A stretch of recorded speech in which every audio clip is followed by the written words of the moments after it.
Hello friends, मैं doctor Gauri Bhatnagar. Sanskrit tutorials में आपका स्वागत है। सप्तम सप्तम का चतुर्थ अंक शुरू करेंगे इस वीडियो से।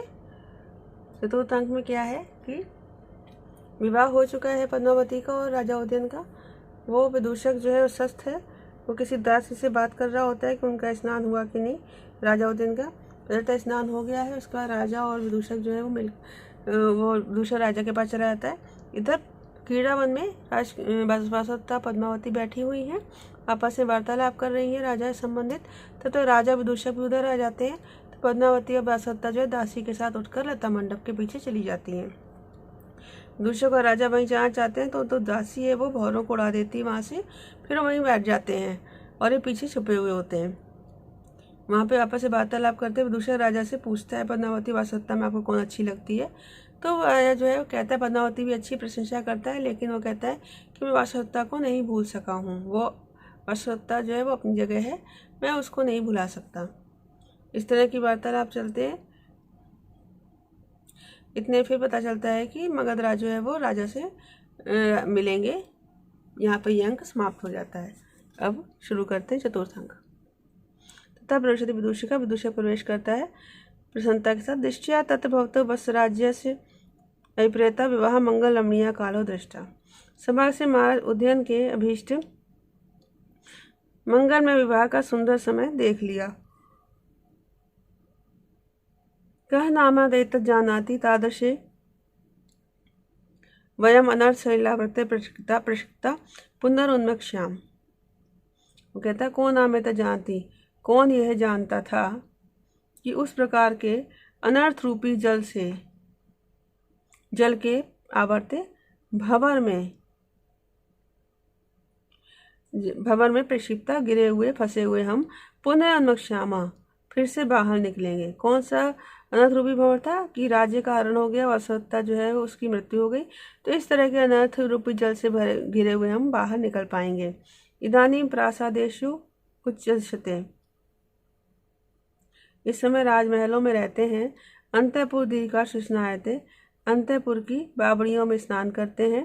प्रकृति मधुर सुकुमाराणी मोदक खाद्यानि खाद्यंता, स्वभावता मीठे और कोमल मीठे मोदक को लड्डू आदि खाद्य पदार्थों खाते हुए अनप्सरस्वासम उत्तर कुरुवासम अनुभूयते। अप्सर केवल अप्सराओं के सहवास से ही रहित स्वर्ग के आनंद, उत्तर कुरुवा स्वर्ग के आनंद का मैं अनुभव कर रहा हूँ। एका खलु महान दोष, एक ही महान दोष है। ममाहारा सुष्ठु न परिणमति, कि मेरा खाना अच्छी प्रकार नहीं पच पा रहा है। सुप्रच्छदनाया शय्याम निद्राम ना लेवे, इसलिए कोमल गद्यवाय शैया पर भी नींद नहीं आती है। यथा वात शोणितम अविवर्तत इत पश्यामि, ऐसा लगता है पता ऐसा प्रतीत होता है मारो मेरा मन वात रोग से ग्रसित हो गया है। वो अरे सुखम नाम अया परिभूतम अकलवत, सांसारिक सुखों का उपभोग करता हुआ भी सुखी नहीं हो सकता। तथा प्रवेशति चेटी, तब दासी प्रवेश करती है। कुतनु खलुगत आर्य बसंतक, आर्य बसंतक कहाँ गए। ये शार्वसे आर्य बसंतक कौन है, वही विदूषक है। आर्य बसंतक कहा का रहा था नशा में, कितने समय से ढूंढ रही हूँ। विदूषक कहता है दशवा किम निमित्तम भद्रे, किस लिए कल्याणी, मावनिश मुझे ढूंढ रही थी। चेटी अस्माकम बटनी बढ़ती, हमारी स्वामिनी कहती है अपनी स्नातो जामाता थी कि जामाता ने स्नान कर लिया है। विदूषक कहते किम निमित्तम भवती पृच्छति, वो किस लिए पूछ रही हैं। ऐसे कि किम अन्यत सुमनो वर्णकम आनयम, अन्य क्या है कि फूल और चंदन आदि लाना है। विदूषक कहता है स्नाता तत्र भवान, उन्होंने स्नान कर लिया है। श्रम अनैति भवती वर्जयिता भोजनम, भोजन के अतिरिक्त सब कुछ ले आओ। ऐसे कहते किम निमित्तम वारसी भोजन, भोजन को क्यों मना कर रहे हो। विदूषक कहता है अधन्य से मम कोकिला नाम अक्षी परिवर्त इव कुक्षी परिवर्त समृत्ता, अधन्य मैं बड़ा अधन्य अभागा हूँ, क्योंकि कोयल की आंख उलटने के समान ही मेरे पेट में भी उलटफेर हो गया है। ऐसे कहती ईदृशे भव, आप ऐसे ही रहें। दूसरे के गच्छतु भवती, आप जाएं। यावत अहमपि तत् भवता सकाशम गच्छामि, तो मैं ही महाराज के पास जाता हूँ। निष्क्रांत वे दोनों वहाँ से निकल जाते हैं। ये प्रवेशक था जिसके बारे में मैंने पिछले वीडियो में बताया था। निम्न मध्यम पात्रों के द्वारा पिछले अंक से अगला अंक जोड़ने के लिए, संबंध बताने के लिए जो वार्तालाप होता है प्रवेशक होता है। तथा प्रविशति सर परिवार पद्मावती अवंतिका वेशधारणी वासुदेवता च। तब परिजनों के साथ पद्मावती और अवंतिका वेशधारी वासुदेवता प्रवेश करते हैं। दासी कहती किम निमित्तम पत्रधारिका प्रमद वनम आगता। राजकुमारी क्रीड़ा उद्यान में किस लिए आई हैं। कहती सखी ते तावत शेफालिका गुल्मका पश्यामि कुसुमिता वा ना वेत्ति। सखी ते तावत शेफालिका गुदय में हर श्रृंगार, शेफालिका हर श्रृंगार के गुल्मका गुच्छे कुसुमिता फूले या नहीं यह देखने को आई हूँ। दासी कहती राजकुमारी ते कुसुमिता नाम वे खिल गए हैं। प्रवाल अंतर तेरे मौक्तिक नम कैराचिता कुसुमे। बीच में प्रवाल, बीच में अंतरित, बीच में प्रवाल मूंगों से युक्त मौक्तिक लंबक मोती के हारों की भांति फूलों से रचिता व्याप्त हैं। तो न कहती सखी यह देवम किमिदाने विलंब से, ऐसा है तो क्यों देर करते हैं। दासी कहती है तेन ही अस्मिन् शिलापट्ट के मूर्त का विशुद्ध भवती। तो इस शिलापट पर थोड़ी देर बैठ जाएं। याद अहमपि कुसुमावचयम करोमि, तो मैं भी फूलों को चुनती हूँ।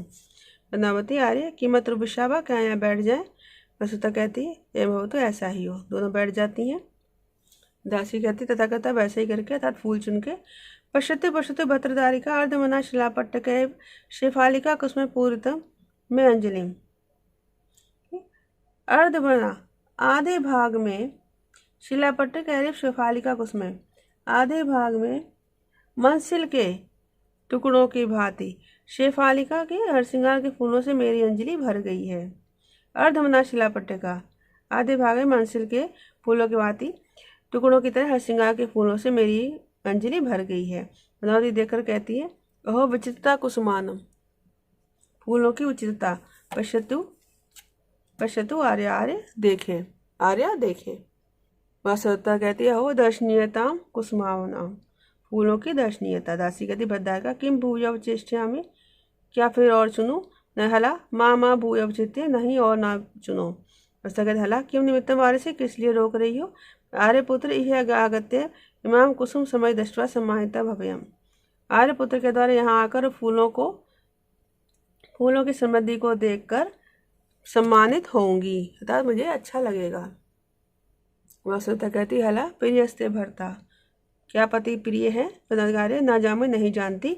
आर्यपुत्र विरह उत्कंठिता भवामी, पर आर्यपुत्र के वियोग में उत्कंठित हो जाती हूँ। वसुदेवता मन में कहती दुष्कर्म खलु अहम करोमि, मुझे बड़ा ही कठिन कार्य करना पड़ रहा है, बड़ा कठिन कार्य कर रही हूँ। एम अपी माँ में मंत्र रहते, और यह भी ऐसा ही कह रही है। दासी कहती अभी जाते खलु भद्रदारी का यह मंत्र रहते। राजकुमारी ने अपने उच्च कुल के अनुसार ही कहा है प्रियमय भरता की मुझे पति प्रिय है। पद्मावती कहती एका खलु में संदेह, मुझे एक ही संदेह है। वसुदेवता कहती क्या। अम्मा यथा मम आर्यपुत्रस्य तथा आर्या वासवत्ताया, कि जैसे आर्यपुत्र मुझे प्रिय है वैसे ही आर्या वासवत्ता को भी थे।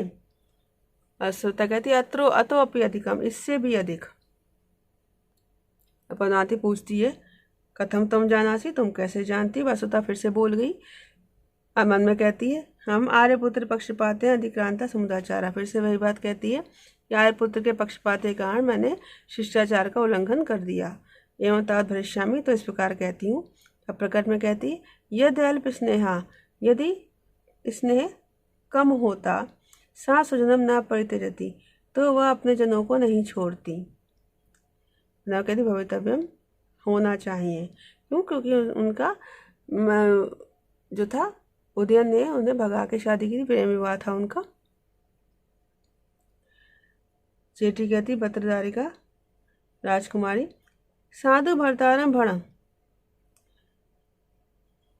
पति से अच्छी प्रकार कहना। अहम भी वीणा शिक्षी, मैं भी वीणा सीखूंगी। मैंने कहती उक्तम हम आर्यपुत्र, मैंने आर्यपुत्र से कहा था। वसुदेवता कहती तत्किम भरितम, तो उन्होंने क्या कहा। पद्मावती कहती अभड़ित्वा, बिना कुछ कहे ही किंचित दीर्घम निश्वास तूष्णिकम समृतम, लंबी श्वास लेकर चुप हो गए। वसुदेवता कहती ततस्तम किम तर्कसी, तो तुम क्या सोचती हो। पद्मावती कहती है तर्कयामी, सोचती हूँ। आर्य वासवत्ताय गुणान स्मृत्वा दक्षिणतया मम अग्रतो न रोती, कि आर्य वासवत्ता के गुणों को स्मरण करके दक्षिणतया दयालुता के कारण मेरे सामने नहीं रोते हैं। वासवत्ता मन में कहती, धन्योया खलु अस्मि, मैं धन्य हूँ, यदि एवं सत्यम भवेत्, यदि ऐसा सत्य है तो। तथा प्रवेशति राजा विदूषकश्च, तब राजा विदूषक प्रवेश करते हैं। विदूषक कहता है, प्रचित पतित बंधु जीव कुसुम विरल पात रमणीय प्रमद वनस्य। कहता है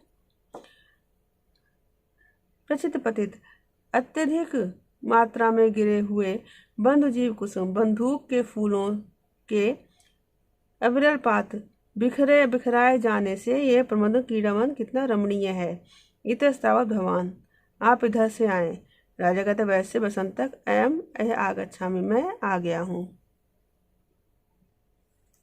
कामेन उज्जैनी गते मयि तदा कामे अपि अवस्थां गते, दृष्ट्वा स्वैरवन्ती राजतनयां पंचेशवा पातिता, तय अध्यापि सशलमेव हृदय भूयश्च विद्या वयम्, पंचेषु मर्दनो यदा कथमयं षष्ठाशरा पातिता।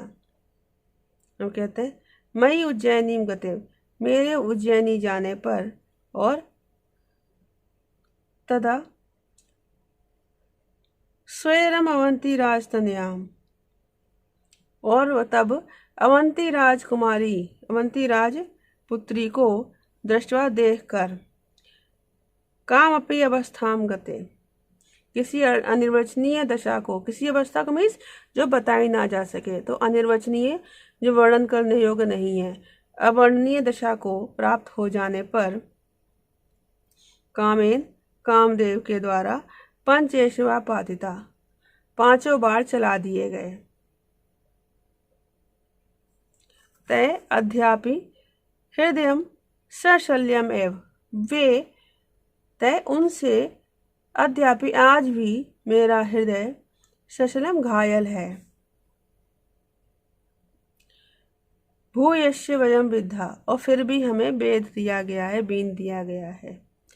यदा मदना पंचेशु, जब कामदेव के पास 5 ही बार थे, तो एम षष्ठाक्षरा कथम पायता, तो यह छठा बार कहाँ से आया।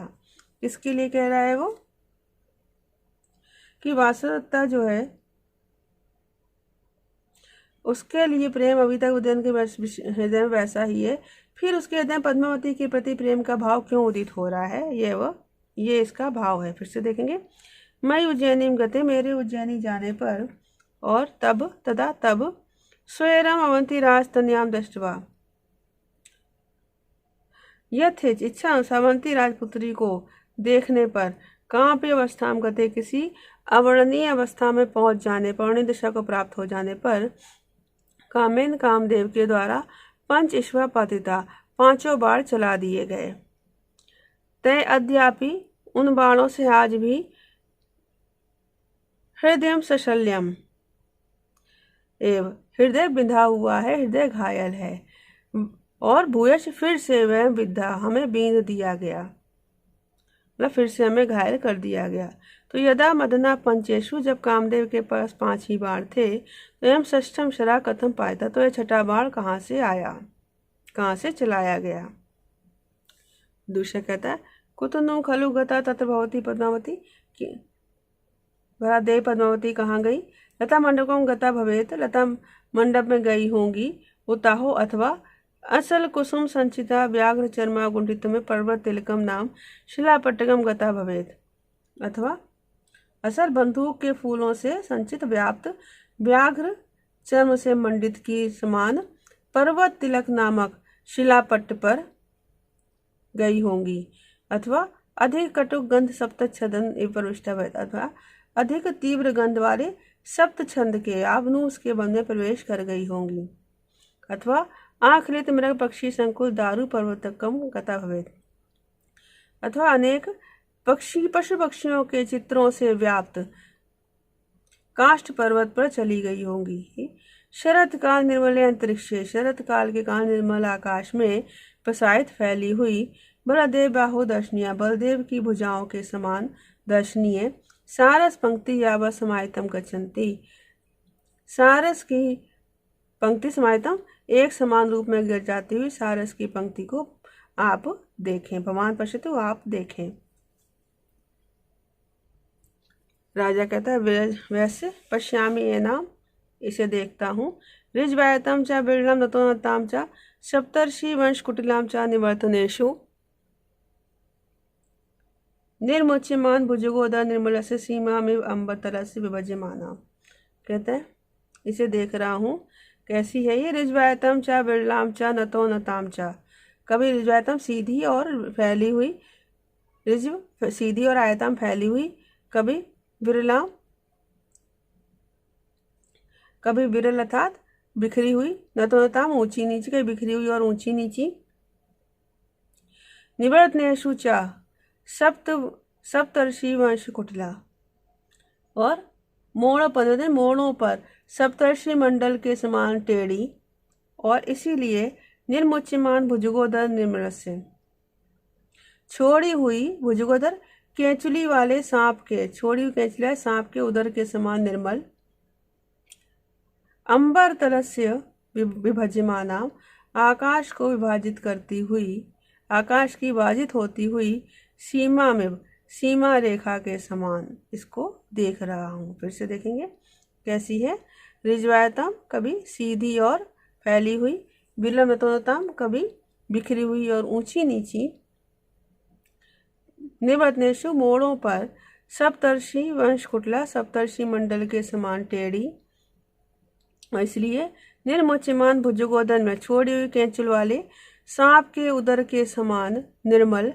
अंबर तलस विभज्यमान, आकाश की विभक्त करती हुई, आकाश को विभाजित करती हुई, आकाश की विभक्त करती हुई सीमा में, सीमा रेखा के समान इस सारसों की पंक्ति को मैं देख रहा हूँ। सौक्ति अलंकार है यहाँ पर। तो इस वीडियो में इतना ही। साथ बने रहने के लिए धन्यवाद।